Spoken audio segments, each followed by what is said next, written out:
Ya, Gibran endgame wapres tak lulus SMA, tak pernah punya ijazah SMA baik dalam dan luar negeri. Ini bukunya. Saya tanyakan ke Pak Dr. Eko, ada nggak ijazah Gibran dari SMA atau SMK luar negeri? Tidak ada. Nggak ada sama sekali. Memang nggak lulus SMA, nggak punya ijazah SMA, nggak punya rapor 3 tahun. Itu bukan keyakinan lagi. Itu sudah faktual. 100% dia nggak lulus SMA, nggak punya ijazah SMA. Nah, apakah ini surat ini dipakai untuk calon wali kota 2020, Gibran? Yes. Ini juga yang dipakai ke KPU untuk mencalonkan diri sebagai wapres? Ya. Berarti tidak ada dokumen ijazah SMA? Ya. Confirm. Dari Dikdasmen dia buat ini, surat keterangan abal-abal ini yang tidak apple to apple, sudah firm bahwa Gibran tidak pernah lulus SMA, tidak pernah punya ijazah SMA, dan hanya punya 1 tahun raport SMA. Hai pemirsa TikTok, kalian bisa mendownload secara gratis, mencetaknya juga dari PDF yang saya sebarkan secara gratis di akun X dan Twitter saya. Sebarluaskan kepada seluruh pemirsa Indonesia, cek akun X atau Twitter saya, Rismond Hasiholan Sianipar. Ya, ini dia bukunya. Di sini akan dijelaskan semua kajian kurikulum mengapa Wapres Gibran tidak pernah lulus SMA, baik dari dalam maupun luar negeri, tidak pernah punya ijazah SMA dari dalam dan luar negeri. Silahkan download gratis, cetak, dan sebarluaskan ke seluruh Nusantara dan luar negeri. Terima kasih. Horas! Assalamualaikum warahmatullahi wabarakatuh. Nah, ini lagi rame di sosial media ya. Rismond Sianipar akhirnya memposting di akun X-nya, yaitu surat keterangan penyertaan ijazah SMK Gibran langsung dari Solo. Surat keterangan legalisir tersebut dipakai Gibran untuk calon wali kota Surakarta pada tahun 2020. Inikah calon pemimpin masa depan? Tak punya ijazah SMA, surat keterangan pun jadi.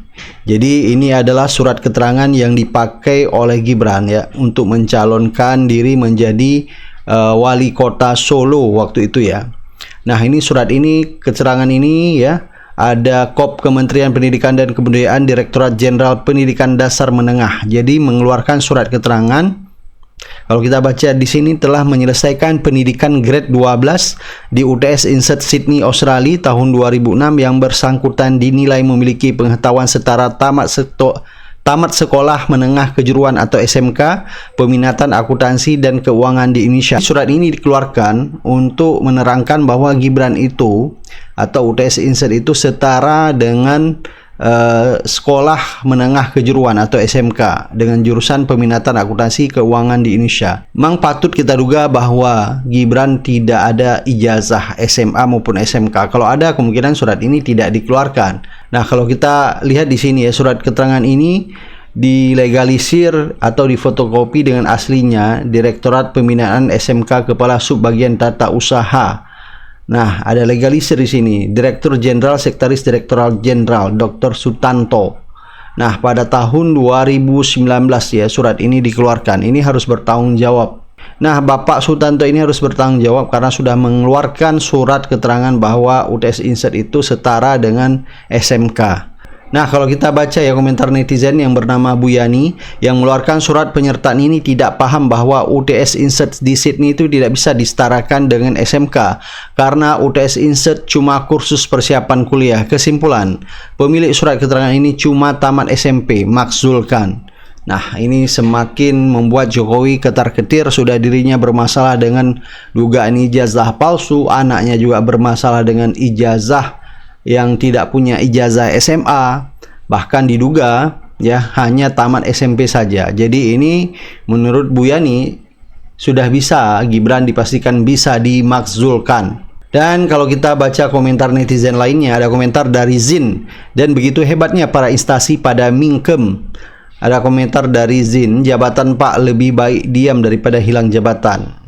Jadi orang-orang yang sudah mengeluarkan surat ini ya tidak berani speak up, tidak berani berkomentar, takut jabatannya hilang. Karena kita tahu bahwa Jokowi walaupun sudah pensiun tapi masih punya powerful ya, masih bisa berkuasa dan bisa mengatur apa saja ya, termasuk pihak kepolisian.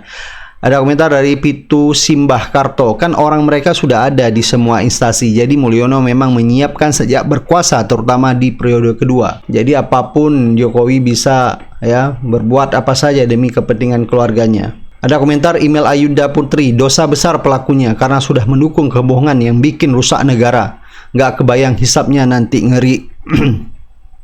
Jadi orang yang bersekongkol ya untuk meloloskan Gibran menjadi calon wakil presiden saat itu, mulai dari pamannya ya, orang direktorat pendidikannya, semua kan dihisap ya kata netizen, dan membuat kebohongan yang merusak negara ini. Mereka itu harus bertanggung jawab. Orang-orang seperti ini memang harus diseret ke pengadilan. Ada komentar dari Rahmat Bolang, surat keterangan dilegalisir padahal anaknya presiden. Atuh, minta aja print out yang banyak, stempel dan tanda tangan yang banyak.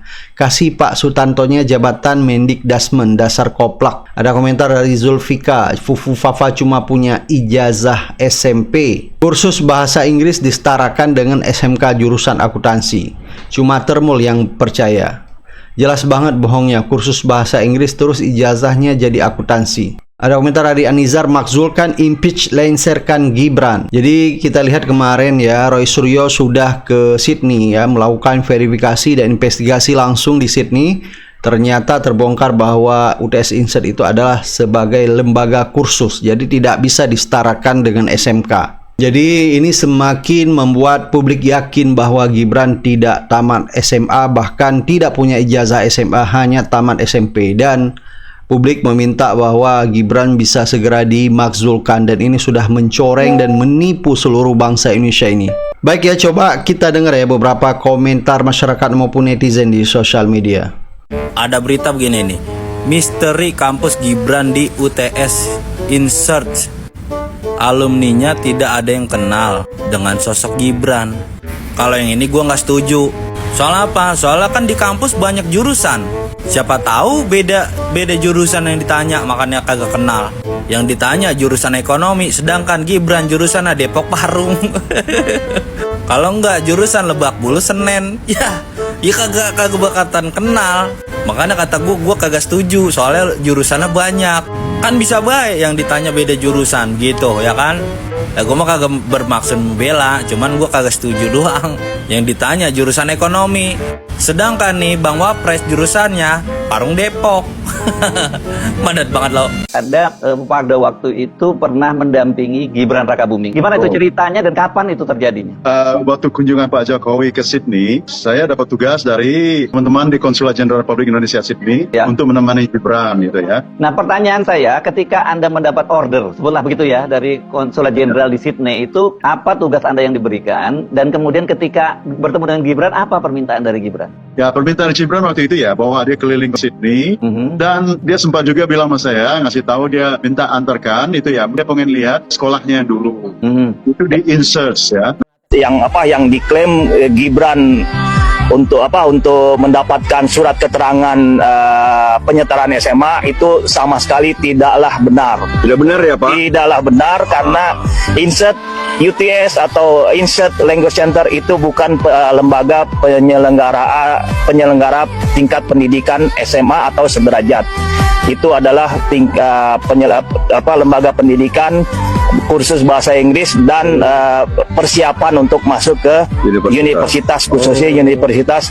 Surat keterangan Gibran jelas-jelas itu melanggar, ya, karena jelas dia tidak punya ijazah SMA. Dan kalau dia mengatakan ada nanti surat keterangannya yang itu kemudian dibuat berdasarkan hasil dari UTS Insert, insya Allah mohon doa restunya, saya akan laporkan langsung dari Insert, dari UTS Insert Australia.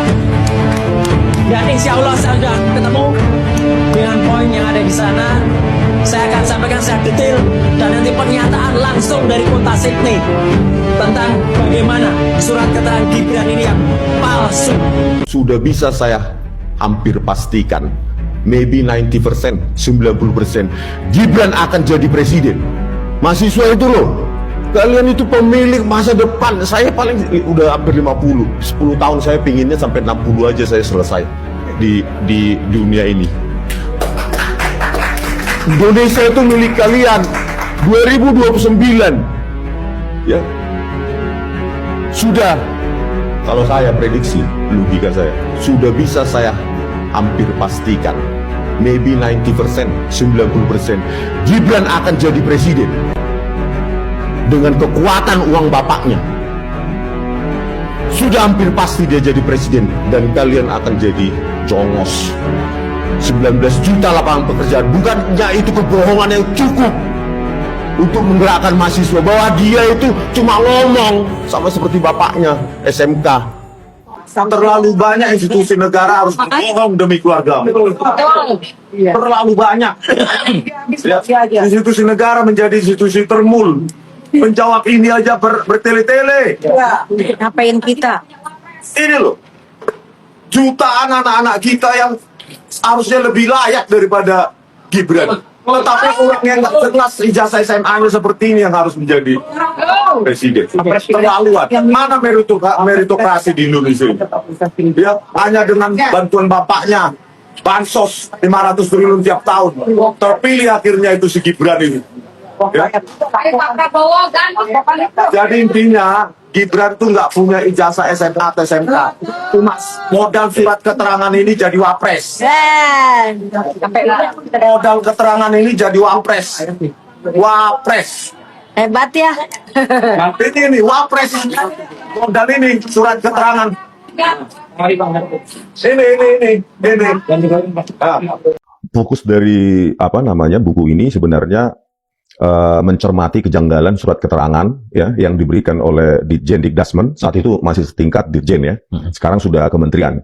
Jadi pada 6 Agustus 2019 ya kan, pada saat Pak Jokowi masih presiden, nah surat keterangan itu diberikan untuk Gibran dalam rangka penyetaraan sekolahnya menjadi SMK keuangan kalau nggak salah gitu, di surat keterangan itu. Jadi kita cermati, dan kami juga melakukan visitasi ke Ditjen Dikdasmen, Kementerian Pendidikan Dasar dan Menengah sekarang. Dan kami berjumpa dengan Dr. Eko Sulistyo yang sekarang menjadi sekretaris Ditjen Dikdasmen. Nah, banyak sekali keterangan-keterangan yang kami ekstrak dari beliau gitu. Salah satunya adalah bahwa Wakil Presiden Gibran ini ya setelah lulus SMP Negeri 1 Surakarta, dia melanjutkan studi di Orchid Park Secondary School Singapura. Ya, nah di SMP Negeri Surakarta itu kan sampai kelas 9. Ya kan, Bang?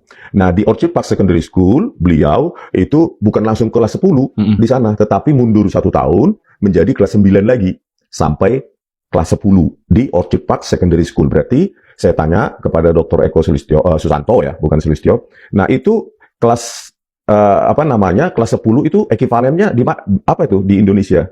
Beliau katakan ekivalennya kelas 1 SMA. Begitu. Nah, terus kenapa surat keterangan itu diberikan? Begitu kan, Bang? Terus karena Wapres Gibran ini melanjutkan ke UTS Insert selama 2 tahun. Australia. 2004 sampai 2006.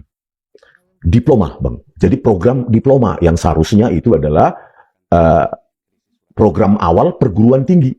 Program awal artinya jika lulus dari diploma tersebut, maka bisa melanjutkan ke second year di UTS, University Technology of Sydney. Jadi bagaimana mungkin kelas 1 SMA di Orchid Park Secondary School plus diploma yang harusnya D1 atau program awal perguruan tinggi diekivalenkan, disetarakan pengetahuannya, di situ tulisannya memiliki kesetaraan pengetahuan dengan SMK bidang akuntansi dan keuangan. Itu yang menjadi kajian di dalam buku tersebut, Bang.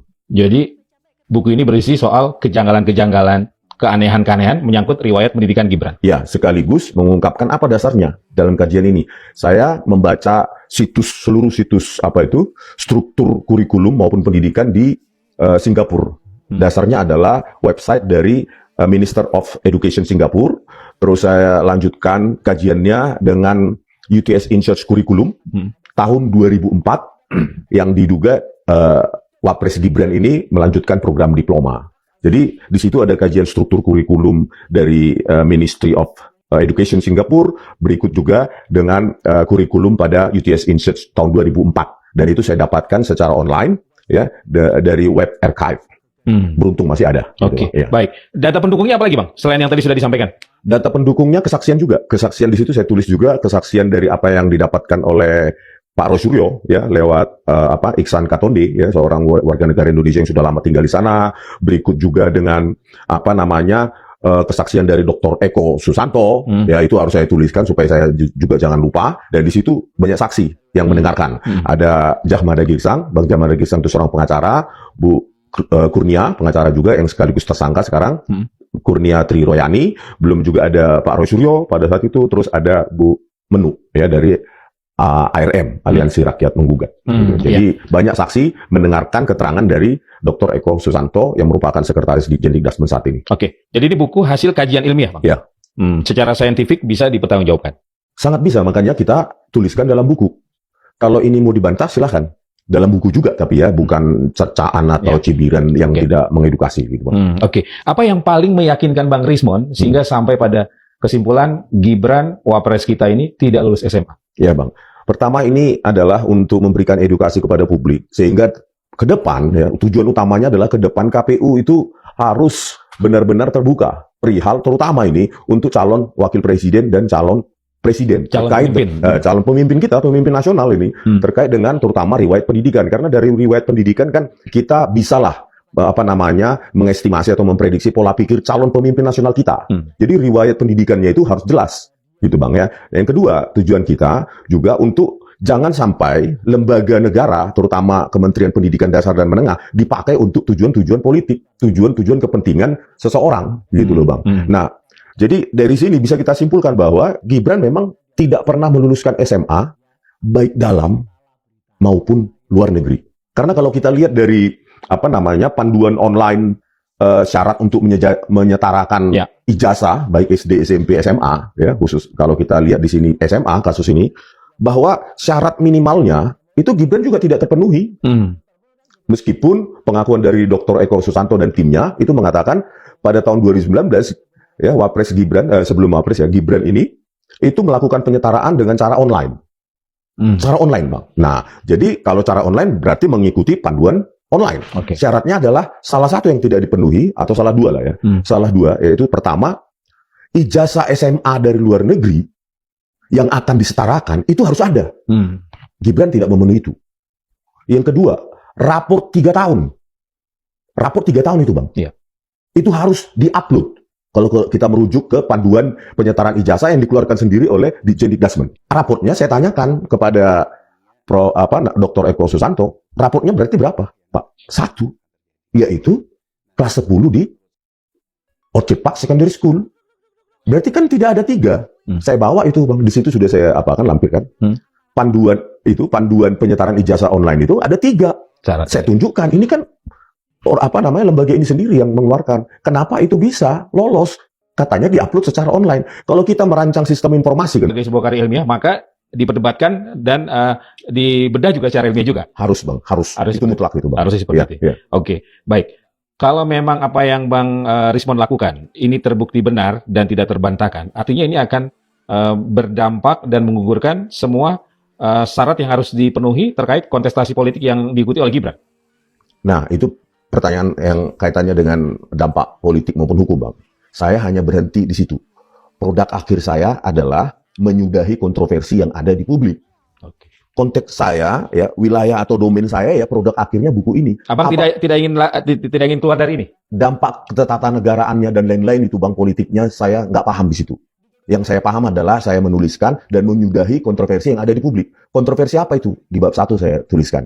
Data di KPU beda, data menurut Kementerian Sekretariat Negara beda, data dari infografis dari Berita Antara beda, belum lagi di website situs Porkominfo atau di wali kota, Kota Madya Solo pada saat Gibran menjadi wali kota juga beda. Nah ini kan harus kita sudahi juga. Nah itulah tanggung jawab peneliti, mempelajari itu, ya kan? Dan saya memang sudah terbiasa pada saat saya jadi dosen, saya menjadi dewan pengawas sejumlah kurikulum pendirian atau perbaikan pembaruan kurikulum sejumlah SMK pada saat saya dosen di Mataram, gitu Bang. Jadi buku ini akan menjadi jawaban atas segala atau seluruh pertanyaan publik selama ini terkait dengan riwayat pendidikan Wapres Gibran. Setuju Bang. Sekaligus men-challenge karena ini terbuka dan gratis, ya PDF-nya, men-challenge pihak lain untuk membantahnya. Itulah peneliti Bang. Terbuka terhadap kritik, terbuka terhadap koreksi dan lainnya. Baik. kalau misalnya kasus Pak Jokowi kan objek pokoknya masih dipertanyakan kan, Iya. yang mana nih nggak asli. Nah kalau yang kasus Gibran, Bang Rismon, Ya lebih telak sini. Undeniable nih. Ini undeniable sebenarnya. Jadi memang saya tanyakan langsung juga kenapa saya pastikan itu undeniable, nggak bisa disanggah bahwa memang tidak pernah ada ijazah SMA Gibran baik dalam maupun luar negeri. Saya tanyakan langsung kepada Dr. Eko Susanto. Ada nggak ijazah dalam negeri maupun luar negeri, ijazah SMA atau SMK dari Gibran ketika melakukan penyetaraan itu? Tidak ada. Yang ada ya tadi itu, Bang. Kelas 10 Orsipak Ya, Secondary oke. School plus diploma. baik. Jadi menurut Bang Rismon ini tidak terbantahkan. Tidak terbantahkan. Kecuali saya salah, Dr. Eko Susanto salah. Yang mengatakan tidak punya ijazah SMA dalam dan luar negeri. Kecuali bisa, oh beliau seperti Dr. Arsulani. Oh ini ijazah SMA saya. Ya. Gitu. Oke. Bang ini kan ada potensi juga Bang dilaporkan lagi, diproses lagi. Ya mungkin kalau dilaporkan lagi saya nulis lagi. Iya. Jadi otak kita kan memang ingin bekerja. Hanya karena tersangka, bagi saya itu tersangka secara politik. Ya. Itu bukan berarti otak kita bisa diam. Ya. Justru harus tetap bekerja, stay kritis, dan menjawab kontroversi yang ada di publik. Baik. Itu aja lah Bang. Dan secara pribadi Bang Rismon masih aman terkendali ya? Terkendali. Ya, maksudnya dari proses hukum kan saat ini Iya. sedang dijalani dong Iya, oleh Bang Iya, Rismon. Jadi iya. secara pribadi masih aman terkendali Bang Rismon ya? Aman dan terkendali Bang. Dan masih enak tidur dan enak makan. Oke. Iya kan, kalau makanan enak ya memang terasa enak gitu Bang. Oke.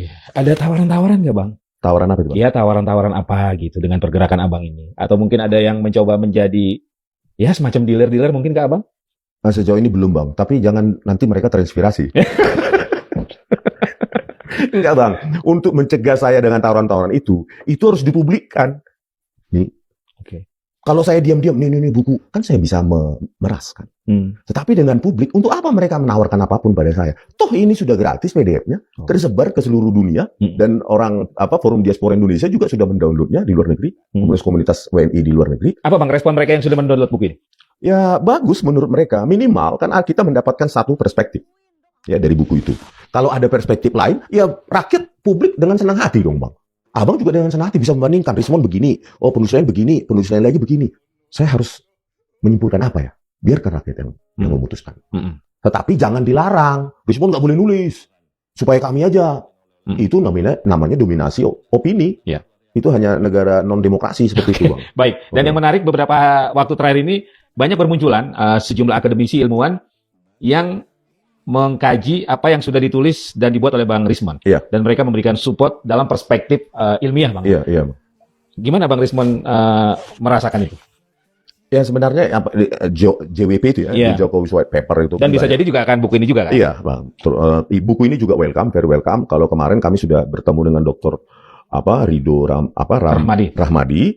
Ya, memang karena kami punya connection keilmuan yang sama, maka perspektifnya tentu sama. Memang itu adalah operasi-operasi yang umum, ya, kalau dalam terminologi di digital image processing ya operasi ya atau algoritma. Itu algoritma yang sangat umum dan menurut saya mendasar sih dalam keilmuan tersebut. Nothing very advanced begitu. Jadi ya kalau orang yang membidang itu, bidang digital image processing, ya itu sangat gampang untuk dicerna. Dan matematika tidak pernah berbohong ya Pak? Matematika tidak pernah berbohong. Dan itu full mathematics. Makanya digital image processing adalah salah satu ilmu matematika terapan, applied mathematics, Bang. Oke. Dan dukungan datang dari mereka-mereka itu lebih karena calling secara keilmuan? Iya, Bang. Seperti Profesor Tono Saksono juga kita sudah ketemu. Ya memang, apa ya Bang, seperti Abang belajar sebuah fakultas hukum, misalnya hukum pidana. Ya seperti itu. Salah satu mata kuliah pokok di di informatika dan teknik elektro ya digital image processing. Itu dipelajari S1, S2, S3. Bahkan jurnal-jurnal juga banyak. Dan itu operasi-operasi yang cukup mendasar yang ada di buku JWP itu. Oke. Dan kalau objeknya sama, maka hasilnya akan sama? Harus sama, gitu Bang. Harus sama dengan deviasi paling ya. Kalau matematik ya Bang ya. Kalau kita pakai statistik maka deviasinya aja. Misalnya keakuratannya misalnya plus minus 2,5 sampai 5% aja gitu Bang. Ya, oke, baik. Terakhir Bang Rismon. Bang Rismon melihat arus publik sekarang bagaimana terhadap Bang Rismon dan kawan-kawan? Arus publik saya nggak terlalu mementingkan itu juga Bang. Gitu. Yang pasti yang kami dapatkan adalah nggak kami pelintir, nggak kami edit, nggak kami rekayasa, manipulasi. Itu aja Bang. Ini juga seperti itu. Gitu. Oleh karena itu kalau kita memanipulasi, mengedit, ngapain dipublish buku? Ketahuan lah Bang. Kan banyak pakar di luar sana. Nah ini diedit ini salah. Justru ya tadi itu dituliskannya dalam buku JWP itu merupakan tantangan terbuka. Kalau kami manipulasi ya nggak terbuka lah Bang. Pasti di ruang gelap. Jadi pakar apa yang dipakai oleh pihak kepolisian?